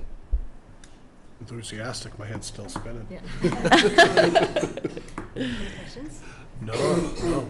John? No, Jennifer? Yeah. Sounds good. Okay. That's great. Thank you so much. Great. Thank you. Thank you. Thanks for coming in. Great. Is that all of them? That's all for tonight. That's all for everything. Yep. So next Tuesday, we will be going through all the different applications and. Can I just Yep. say, I don't know about you and John, but before everyone leaves, I just have to say, this was probably one of the most enjoyable agenda items. You know, we've done this in the past, and it's all great that people want to, you know, commit and volunteer their time, but I just want to thank everyone. Each and every one of you brought something different tonight that I, you know, someone who doesn't leave Scituate very often, you know, I'll be thinking about the things, each and every one of you said something different, and I think it's pretty neat, you know?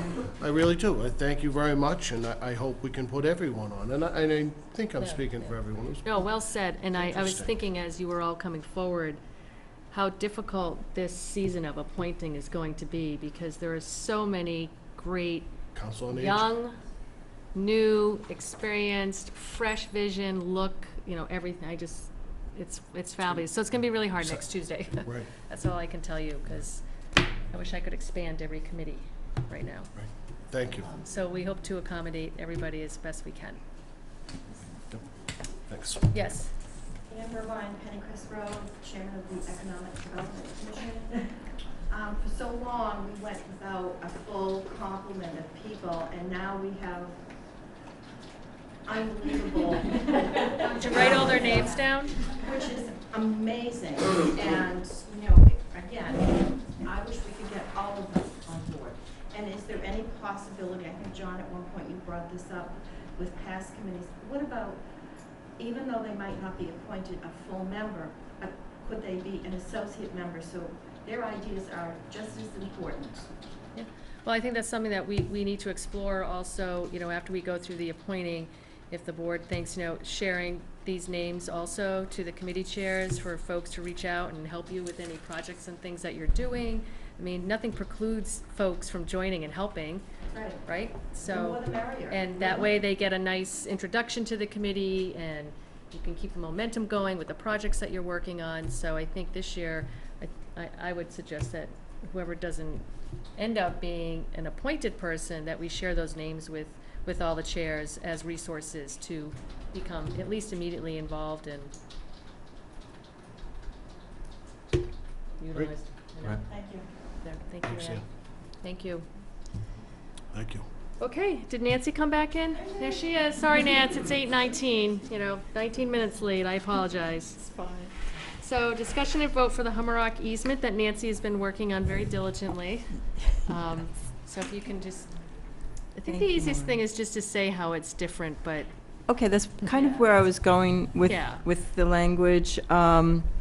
So, as I said, in the packet, there was the original Oceanside Drive seawall easement as the reference point from the time that I came to you before, and it was, brought to my attention that that was the policy. And so we went back, and we also provided the modified dune beach nourishment easement, so you could see where the changes in the language occurred, so you could see what would be crossed out, what's in red that changed. So that was clear. And then a final easement was provided to you as well, without the cross-outs, and that would be the final language that you would be voting on this evening. So what is notable in the language is in section C of the easements. And it's not a large easement, so it's ABC, which really clarifies and the differences. Of course, the language where it says seawall in A and B have also been changed to like a beach or dune nourishment, or even the dredge materials, so that would be a shift and change. But section C says a permanent easement in the nourished area for the public use of the beach.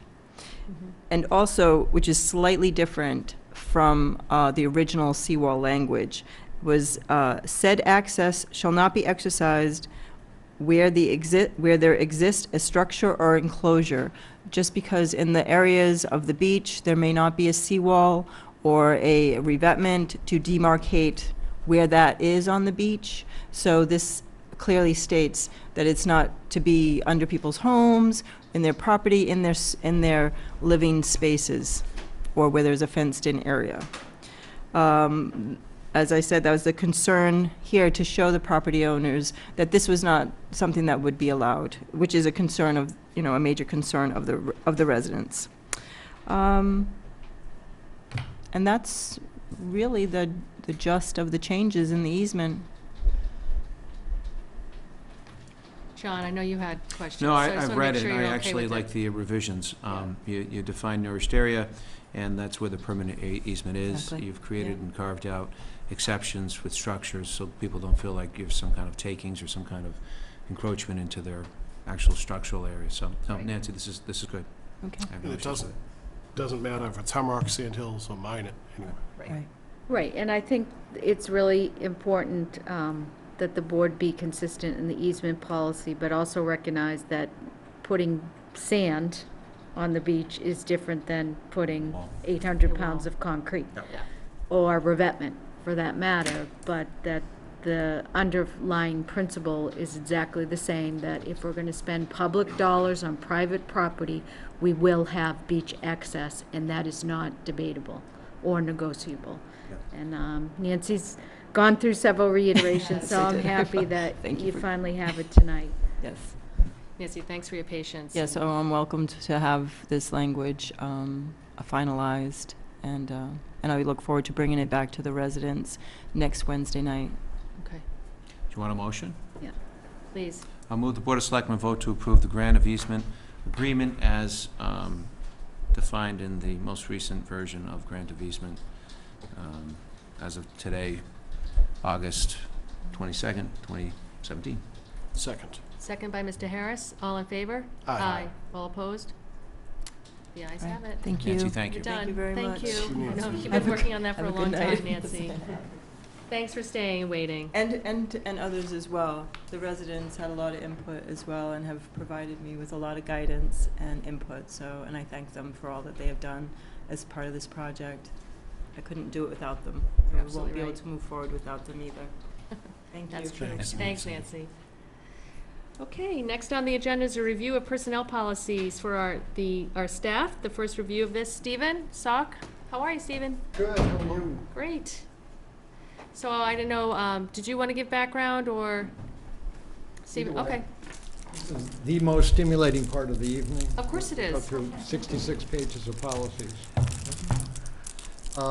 So this is a project that Tricia gave me as my to-do list maybe, last week sometime.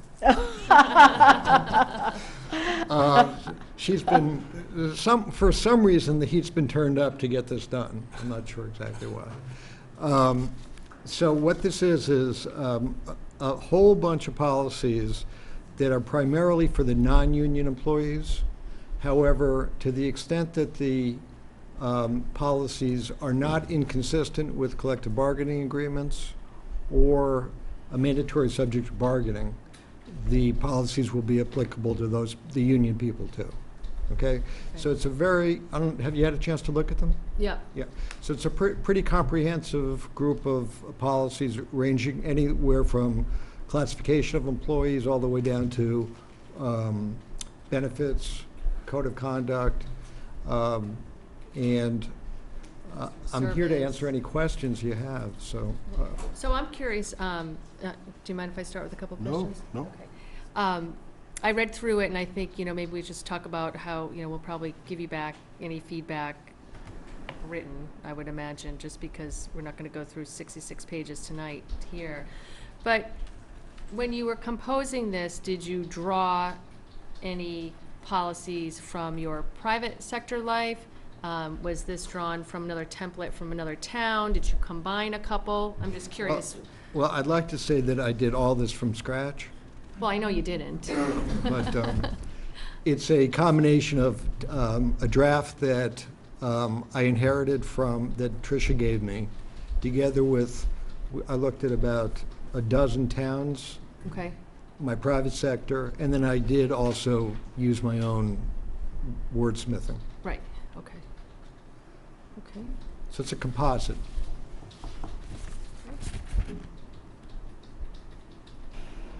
Sean, do you have any questions? It could be in here and I missed it, but new hirees, nothing, or do we go back? Is it just here forward It's for all existing employees. as well as, all right, okay.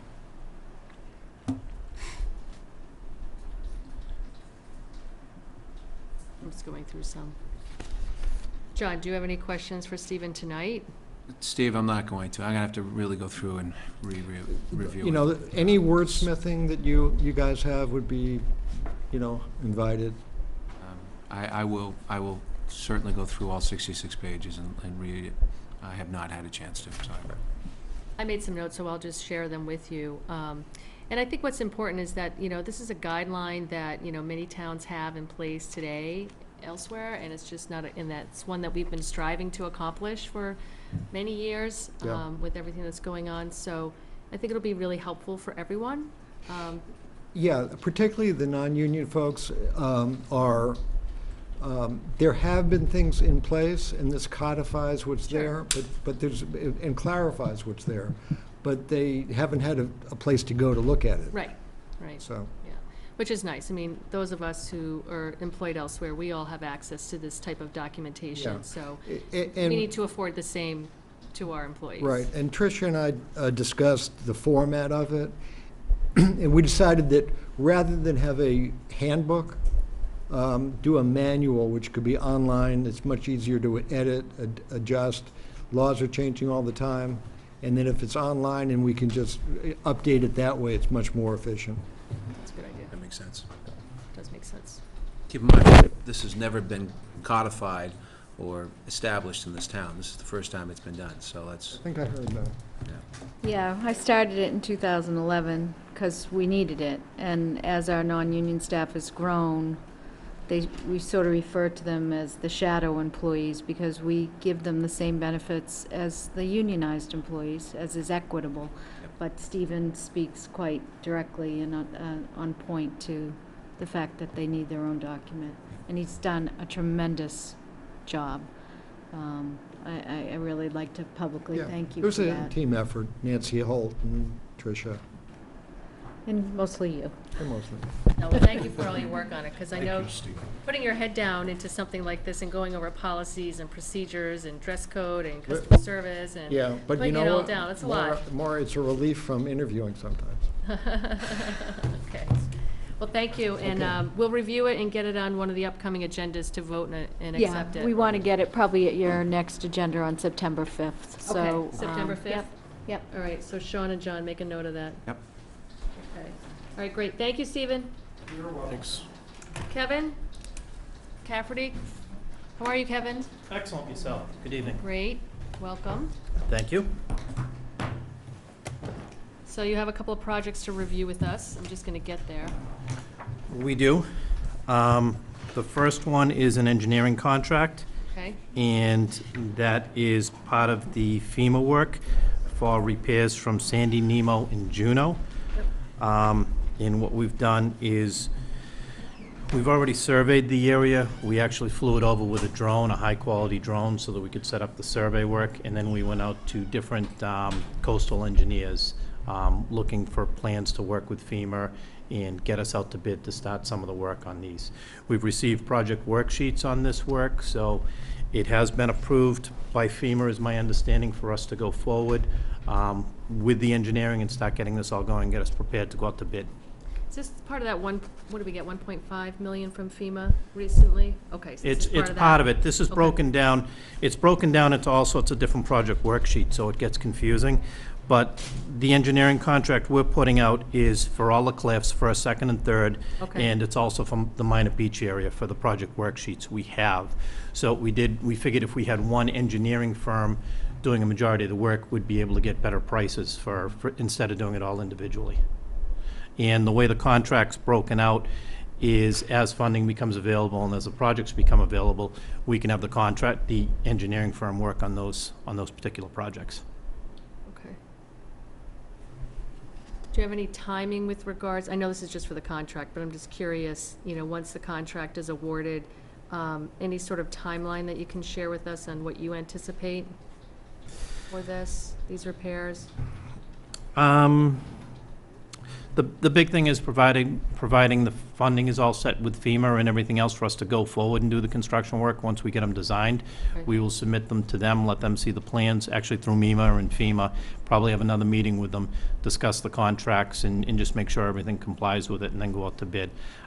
In an ideal world, I'd like to see us doing work maybe next year, and, starting up some of this work next year. Okay, perfect. Fingers crossed, but there's a lot of work to be done, and, Third Cliff, I think they gave us 4 different project worksheets for, so it's a little confusing.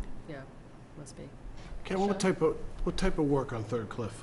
It's revetment work. It's all revetment repairs and everything else. Similar, we've done it in the past, Sean. We've come out and presented those projects where we replaced this stone.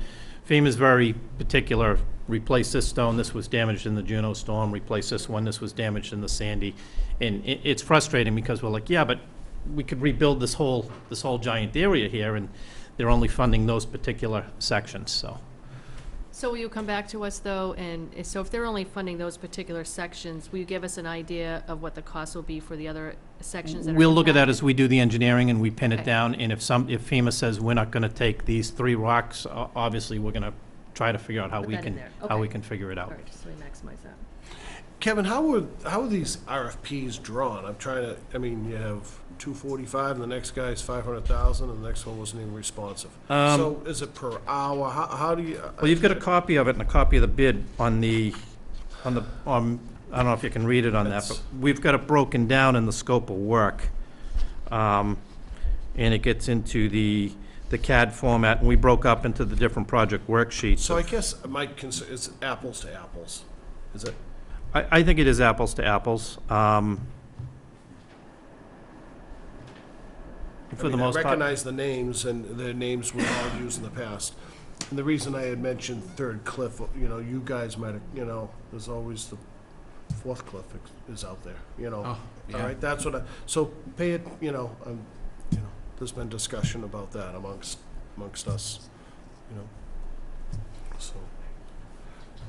It's federal land, though. Well, these are Oh, I just, know that. I these know are just that, the but project we not worksheets that always we've been pay? getting in for engineering. So they're saying they'll fund it, and we have the project worksheet. So typically what we do is spend the money, submit the bills, and they reimburse us Okay. 75%, and we do the 25% section. Okay. Right, thanks. John? No, this is great. Sooner the better. Okay. Are they completing on another subject before we voted? Are they going to be done with the seawalls down on I wanted Oceanside, to ask Kevin, that, too. shortly, or where are they in their process? I drove by today. Excellent question. Yes, yes, and yes. We've got the 3 projects there. Our plan was to be done with everything by December 1st out there. I think by December 1st, we'll be uptight out of sight on those 3 projects. The very first wall project is 98% complete. They get everything done. They've already installed the splash pad. If you were down there and get out, it all behind the houses. They've been working with the residents to install the splash pad and get that all squared away. The second project's moving along great. They've gone around the outfall. They made a lot of repairs to the outfall. They placed some new concrete on the outfall, and we've got a lot of foundation sections that we've been putting in, and they're working their way down to the end there. So, so far, so good. The weather's worked with us, and the other contractor's moving along also. Not as fast as we'd like. That's the southernmost contractor, but they're getting the stuff done. I noticed that one. They'll be done on time, though, you anticipate? We're anticipating that they'll be done by, hopefully by December, hopefully earlier. Okay. The finished product would probably be, they may be doing some of the revetment out in front of the walls. The walls will be up, but they'll be fiddling with probably some rocks maybe later into the year. And that might even go into the winter, just the backsplash work, because we're not as concerned about that as long as the main structure is up in the revetment's up front. So we told them we'd work with them on the splash pads. That 2 feet, it looks a lot bigger. You know, you don't think 2 feet is a lot, but No, it is. And pulls it back. the middle wall that we're replacing is actually, as we're looking at it, we think it had been sinking and moving, so it's probably even going to be a little more than the 2 feet in a couple areas where it had sank over the years. That's great. Good. Motion? Or any other questions? Nope. Motion? Will the Board of Selectmen award the contract for engineering design services for the preparation of revetment repair documents and specifications for the Cliffs and Minot Beach to Coastline Engineering of Marion, Massachusetts for the total sum of $245,160. Second. Second by Mr. Harris. Any further discussion? All in favor? Aye. Aye. All opposed? Thank you. Passes. Thank you, Kevin. Another one? We have one more, and this is not a contract or Discussion? anything, it's discussion. Back last year, we came to the board, one of the big concerns were Hadley Road and Jericho Road, is paving up Hadley Road and making some repairs to that sidewalk along Hadley from Turner going into Jericho Road. So that's one of the things we've included in our repair process this year for paving, repaving that section, as well as repaving up to the light at Beaver Dam. One of the things we did do is we had surveyed that intersection, so we had that on a record file. We sent it out to a traffic engineer to just review the intersection, see if we could make any safety improvements for pedestrians, traffic, and everything else. So what you have in front of you, and actually what is over here, is what the engineer came back to us and suggested. And who's the engineer, Kevin? Mahorn and Sons, it's a traffic engineering company. Let's see if it's on here. No, I don't see it on the plan. it's not. It wasn't very expensive to review the intersection because we had done all the survey work, most of the groundwork. So they recalculated the intersection and looked for ways to make improvements. So the sidewalk now comes down, it's the green line that goes here, and the new intersection will be this yellow line. So what we did speak to the traffic engineer is we wanted to keep this distance open because we know we have a lot of boats and everything else coming in here and trucks crossing over there, so we wanted to keep it wider and use the 2 lanes right here. We also bumped the sidewalk out, or they bumped the sidewalk out because it'd be an improvement for the crossing at this pedestrian walk, as well as it would improve sight distance at the sections when you pull up to that intersection, the stop line. They drew this in. This would not be an island like Elm Street. It would either be painted or it would be one of those little concrete rumble strips. And that's what they suggested for the plan. So I want to bring it across to the board and talk to the board about it and get some feedback on it. Well, I'm glad it's not an island. That's my first response. Sean, go ahead. I mean, you can. Well, I had met with Kevin prior to our meeting to tell him that I wasn't too excited about this. Some of our improvements, I don't know, you know, and Kevin will agree, they're not, there's strings attached to them. So my first thought was, are there a lot of accidents here? You know, I know it's wide open and it's a little bit sloppy, but are there a lot of accidents? That's the first thing I want to know. It's a good distance for the sidewalk for the pedestrians to go from the library to Scituate Tavern or to continue to walk down Hadley Road, but maybe move it up the street slightly. That might be an improvement. I just don't think it's broken, I guess. You know, would you put a curb in? And it most likely it'd be a granite curb along the new, when the project's done. And right now, a lot of people from the Scituate Tavern drive up on, over the. We'd leave an opening for that section. Well, it's never, I mean, just a little while ago, we're all trying to promote businesses and stuff. Now, there's a landmark right there, and if it's not gonna help him, then we're not helping the town. So, we could certainly make it look prettier and all that, but I don't know if it would function any better. So, I told Kevin I wasn't too excited about it, and then he came over and showed it to me, and it's, it's getting more difficult to move around town with larger vehicles. And I'm talking to a small percentage of people. No one knows what I'm talking about. But go and move and have a moving truck come down to your house someday, or a fire truck. And I know we lay it out for fire trucks and things like that, but. Well, and boats down in that area. Well, and Kevin thought of that. Yeah. And a lot of those will come across the street. They may not come down Jericho and turn left on Hadley, but it's a painted island now, but what's to say, something doesn't say we have to have a raised island? I don't know, We've learned our lessons with islands. Right, but it's, I just don't want to take a chance. What's the cost of it, Kevin? Estimated? For just making these improvements, or the entire? For making these improvements, yeah. It would be all included, because we're doing we're looking to do the sidewalk right now and repave the roadway up through there. So now is the perfect opportunity. It wouldn't be a differential cost, if that's what you mean. Okay. As a huge cost. If anything, we might save a little money, because we'd save some pavement right there on that section, right in between the green, because it'd be removed as part of the sidewalk. John, you live in the area. So I can understand the concern about, large vehicles, in particular the boats, making turns. So when I saw the plan, I wasn't sure whether that was raised asphalt, or not asphalt, like a concrete bumper, which is what you said, as opposed to an island. I see it as a very wide intersection.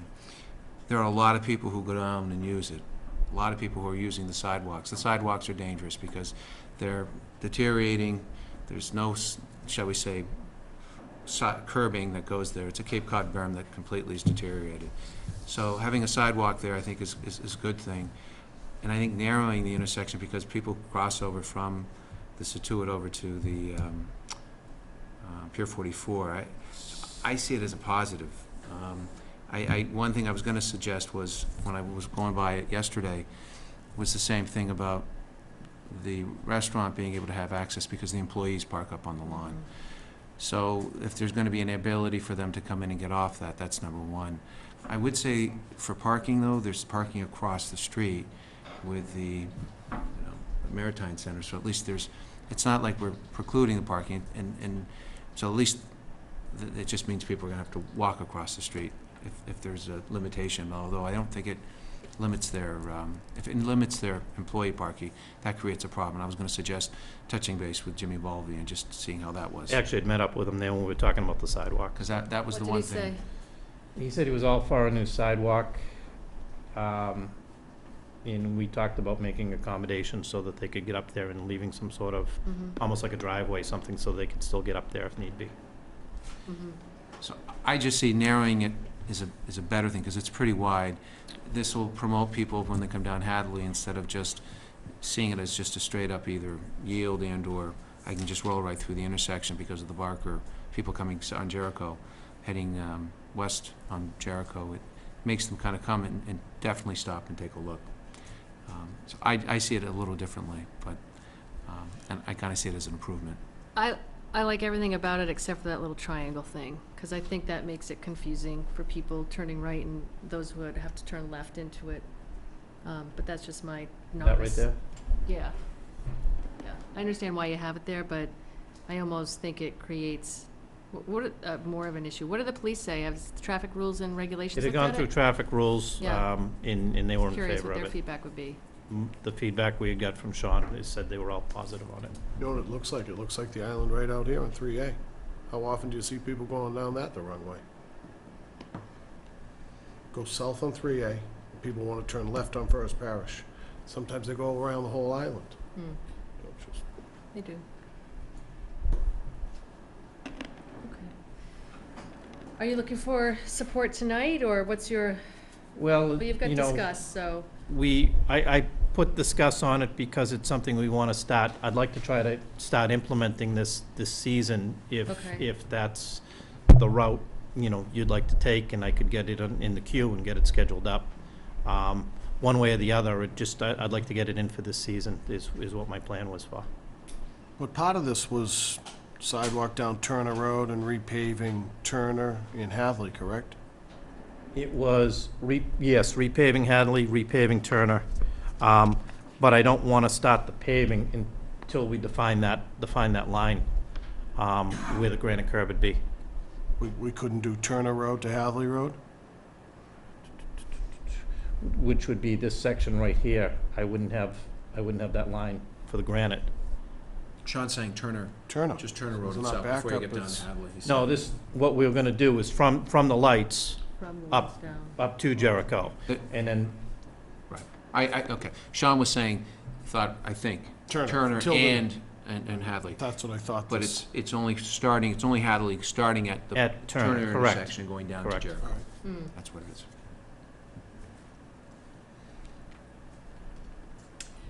Well, I'm open if you folks want to wait a minute and look at it a little bit more, or do you want to take a vote and support it? It's just for discussion, right? Yeah.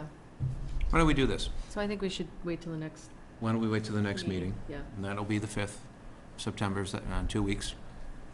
Is that soon enough for you? no, however I would like to do, just, And that way I could just get down there, look at it a little bit better and. Yep, Okay. that's fine.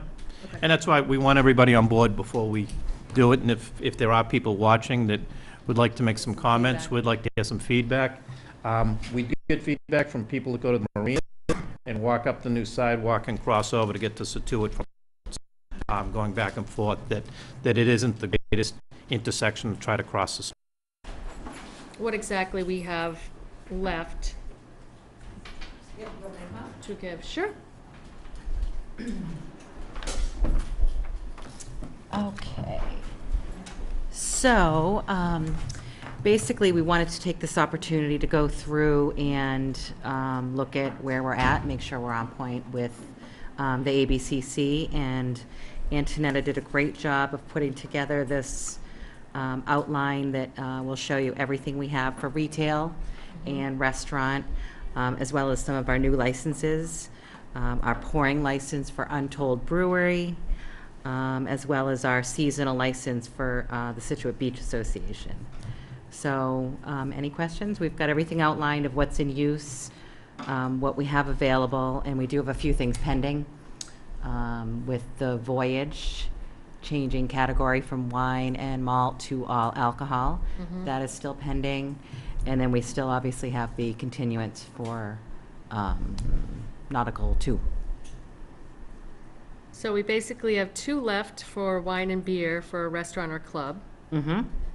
and then 4 for all alcohol, not including some of those other folks that are sort of on the docket that we know about. Right. Okay.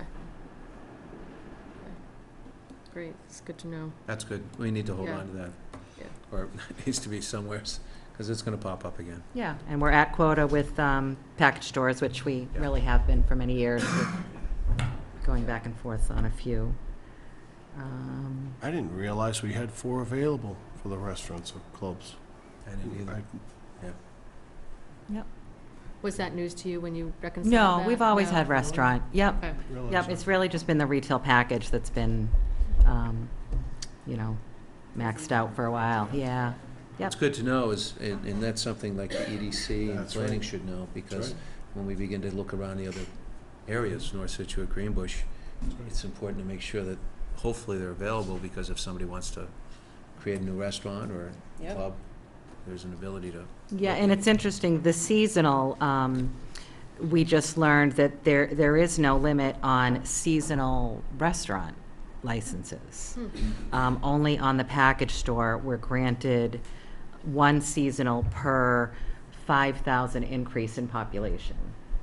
The only seasonal we had was Sand Hills, when they had it from April until the end of January. I think it was a 3-month hiatus that they're obligated to have. Yep, and then they went to all. Then they went all, but I'm Yep. saying. that's the Yep, only that one was I've the seen only for one, seasonal. yeah. So this is a seasonal one available. Mhm.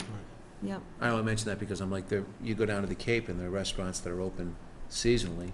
And of course, they're closed during the winter, but that's an ideal where you can, businesses, if they do kind of like that type of season. Exactly. Great. Interesting. Michelle, thanks for doing that. Oh, you're welcome. Yeah, keep that handy. To Lorraine and We're gonna Antonetta. ask for that. You wait and see. No, that's great. Thanks for that summary. Thanks, Antonetta. Thank Antonetta. I can't speak tonight. Okay, so Miss new Curtin. business. Yeah, you gonna call me Miss Curtin? Is that what you That's just did? Yeah, thanks. Discuss and vote one-day liquor licenses. Would you like some motions? Some motions, Mr. Harris? Move the Board of Selectmen approve one-day wine and malt license at the Scituate Maritime Center, 119 Edward Foster Road, for the following events. The Silent Chef on Tuesday, September 12th, 2017, from 4 p.m. to 8 p.m. Riva Restaurant on Thursday, September 14th, 2017, from 5:30 p.m. to 9:30 p.m. Elaine McKenzie on Friday, September 1st, 2017, from 5:30 to 9:30 p.m. Again, Elaine McKenzie on Friday, September 22nd, 2017, from 6 p.m. to 10 p.m. And finally, Ellen McKenzie again on Saturday, September 23rd, 2017, from 3 p.m. to 7 p.m. Second. Second by Mr. Dennehy. Any further discussion? Nope. Everything is in order here. So, all in favor? Aye. Aye. 3-0, Michelle. That's it for that. And then correspondence? Oh, let's see, what do we got here? See one. It's a thank you, and it's a thank you from Carol Huntsman and Tom Gunning, saying, "Dear Board of Selectmen, we want to thank you for granting the outdoor entertainment permit for a band to play at our wedding on July 22nd. And thanks again." And as promised, the event was a true Scituate affair. We held our rehearsal dinner at the Scituate Beach Association. The ceremony and photos were on the beach, and the reception in a tent at 79 Kenneth Road, our neighbor's yard. The Silent Chef catered the rehearsal, wedding, and brunch on Sunday. Flowers and festivities provided our flowers, and we had a local Scituate photographer. Note, everything is local. It's all Scituate, which is great. The ladies had their nails done at the Nail Care Center, and the gentlemen from both families had a pre-rehearsal lunch at TK's. Good for them. Our guests filled the inn at Scituate Harbor and rentals throughout our town. We booked a Scituate police detail to keep us safe. We estimate more than 50 Scituate residents helped make our wedding weekend exactly a great family event we wanted. Thank you again for your support. It was very much appreciated, and a special thanks to Lorraine Devon, who guided us through this process. She is great. Very That's nice. very nice. Yeah. That's really nice. It was a very nice note, thank you. It was nice, and thank you, Lorraine, for giving good customer service. Other than that, there is, I guess, an invitation that was sent to Tricia Vincasey and also the people of town. Anybody who wants to go, Senator Warren will be hosting a town hall meeting in Marshfield, and the residents of Scituate are invited. It's going to be held at Thursday, August 24th, at the Furnace Brook Middle School. That's at 500 Furnace Street, Marshfield. The doors of the event will open at 5:30, and the event begins at 6:30. Aside from that, that's it. All right. Approval of the minutes? I move to accept the meeting minutes of the Board of Selectmen. Second. You know what? I wasn't here on that, so I can't vote on it. That was my vacation week. All right, then let's, Just do it next meeting? yeah, we'll Do it just next do the week. next meeting. We'll do it on the, we'll do these minutes on the next Tuesday on the 29th when Tony's here. That'll be easy to do, Sorry, Michelle. because then you can get the three Just of so them. we can have a quorum to vote for them. All right, there's only one set. Is that okay with you? I What's thought, that? there's only one set of minutes you weren't here for. Last week. Was it last week? So 2 we weeks can, ago, we can yeah. do. Can you do here all the August other 8th? ones. We can do August 8th. So you just. And can't August 15th, Wait a there's, minute, which one's August 15th? John, you weren't here August 8th. August 8th. so I can't All do the August other 8th. minutes you can I do vote the on. 15th. I'll move to accept Yeah. the minutes for the Board of Selectmen's meeting held on August 15th, 2017. Second. All in favor? Aye. Aye. And I further move to accept but not release the executive session meeting minutes held on August 15th, since the matter discussed are still pending at this time. Second. All in favor? Aye. Aye. Okay. Anything before we adjourn? Did you have anything you wanted to say? Well, because next meeting's at the Public Safety Building, right? Yes. And I don't think that's going to drive, is it? So there are a few things that are going I on. don't Number think one, so. there's a candidates forum this Thursday at the GAR. On Thursday, I guess what's today, the 22nd, so that'd be the 24th at 7 o'clock. There's also Thursday, August 24th, the Scituate Town Library. There, in the community room, there's going to be a public hearing on the, with the planning board concerning basically the, what's it called, the Proving Grounds, Toll Brothers, and their proposal for development. What else is going on? Don't forget, a week from this Sunday, actually probably a week from this Saturday, down in Hummerock, it's the Parade of the Horribles. I'm not sure what time it starts. I think it's 1 probably p.m. midday, 1 o'clock. And on Sunday, which is the day before Labor Day, which is September, I don't know, 4th, there is the Sand Hills Labor Day Parade starting at 1 o'clock also. That's a great event to take in. And aside from that, school's going to be starting, so everybody be prepared. Go slow, take your time. And then when people are coming down to the middle school and the high school, just take your time, get used to the new pattern, and get ready for it. That's all I have. All right, just to remind you, and a reminder that the ribbon cutting for the new middle school is this Sunday at 1 p.m. And at 10 p.m. at Gates, it's a goodbye party. 10 a.m. 10 a.m. I said p.m., sorry. 10 a.m. Quite very important, after the ribbon cutting ceremony, there's going to be an open house at the new gates. So they're trying to, the group was trying to encourage people to, especially the kids going to the junior high for the first time, to come through, to see what it's like. The whole thing, the drop off and everything. And I think some of us have to be in certain spots to show people around. So I volunteered you two, if you didn't mind. On what? Both of us? First Or- day? I'm just kidding. The school? No, Sunday, the 27th. So Fine. about, I think, is it, Tricia, correct me if I'm mistaken, noon or 1 o'clock? 1 o'clock. It's 1 All right, so o'clock. 1 o'clock. You know, so folks know where they are. It's 6th grade, 7th grade, 8th grade. So, been going to those meetings once a month for the last, I don't know how many years. Gonna have to get another part-time job. So, I think I will be one of those people. Okay. If I don't get lost myself. Anything else you want to bring up? No, that's it. So I just want to let folks know that we'll be dedicating the EOC to Joe Norton on the 29th, which is Tuesday at 6 p.m. at the Public Safety Complex. So if you'd like, please come by and help us honor Joe and his 30 plus years of service, or 30 years of service? 30 years. 30 years, so it's a long time to dedicate to the town, so we'll be doing that, we look forward to that. And then the DPW Touch-A-Truck, is that this Saturday? It's this Friday. This Friday, 9 so to that's what I wanted to 12. say, I didn't have the date in front of me, so this Friday, and is it out here on the front lawn? Yep. Yes. Okay, great, so bring your kids down, it's a great event, kids love it, the fire trucks, probably some of the Hummers or Humvees, Yep, all whatever the you call police those things, surplus and all the police, yeah. trucks, yeah. And A lot of horn DPW beeping. trucks, so come on down and, Free popcorn. free popcorn, oh, there you go. Hopefully, we'll have enough. So that's all I had. Anything else? No. No? Nope. All right. Do we have a motion to adjourn? Move to adjourn and sign documents. Second. Second by Mr. Harris. All in favor? Aye. Good night, everyone. Thank you. Thanks, night, folks. Michelle.